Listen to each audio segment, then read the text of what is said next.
আরে আমি তো তাকেও ছেড়ে দিয়েছি যাকে ছাড়া থাকতে হবে ভাবলে আমার দেহ থেকে হুহুটাই বেরিয়ে আসতো।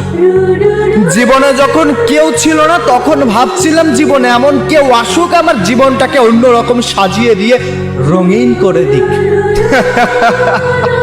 সে কিন্তু আমার জীবনে এসেছিল, সে আমার জীবন রঙিনও করেছিল, কিন্তু বিচ্ছেদের যন্ত্রণা যে এতটা ভয়ঙ্কর হবে যদি জানতাম তাহলে কোনোদিন এই জীবনে কাউকে চাইতাম না। আমি সেই সব মানুষদেরকে একটা কথা বলতে চাই যে মানুষগুলো এখনো কোনো সম্পর্কে জড়ায় নাই। তুমি দেখেছো শুধু তাদের দুষ্টু মিষ্টি কথা আর ভালোবাসা, কিন্তু তুমি অনুভব করোনি বিচ্ছেদের যন্ত্রণা। বিচ্ছেদের যন্ত্রণা কেমন হয় যদি তুমি জানতে চাও তাহলে কারো প্রতি অসীম পরিমাণ মায়ায় জড়াও।